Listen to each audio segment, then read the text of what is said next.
question 2. So for part A, we've got to show that f of x equals 0 can be written as this. So f of x equals 0, so 0 equals this.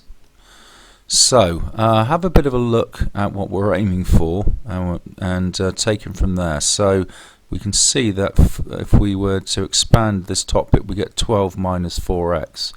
So really we can see that we need to start off by taking this over to the left. So our opening step is to choose to add 12 and minus 4x to both sides. So we've got 12 minus 4x equals 3x squared plus x cubed. I've just changed those two terms around. Now if we factorise both sides, we now get this, and already we can see we're starting to head towards this. So from this point we then choose to divide through both sides by 3 plus x. So on the left hand side we get 4 bracket 3 minus x close bracket over 3 plus x equaling x squared.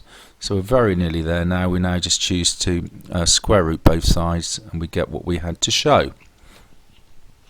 Now part B, using this iteration formula with x equaling x post 0 equaling 1 to find to two decimal places the values of x1, x2, x3.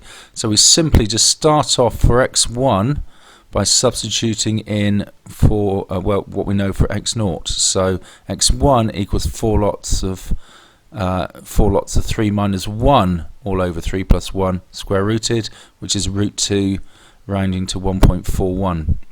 And then we take this, obviously root 2 is exact, we substitute this in for x2, and we take the solution for x2 and we substitute that in for x3. So these are the three solutions we get.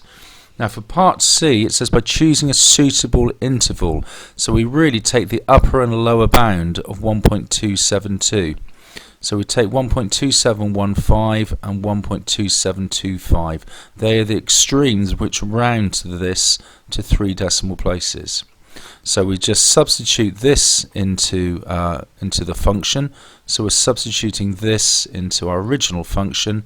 So when we substitute 1.2715 in, we get a very small negative number.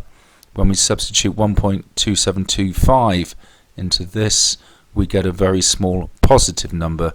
We can there see that the sign change, there is a sign change and therefore a root between these two bounds. Just be careful with that wording. So exactly this wording, sign change, therefore a root between these two bounds which rounds to 1.272 to 3 decimal places. So that proves that that is a root.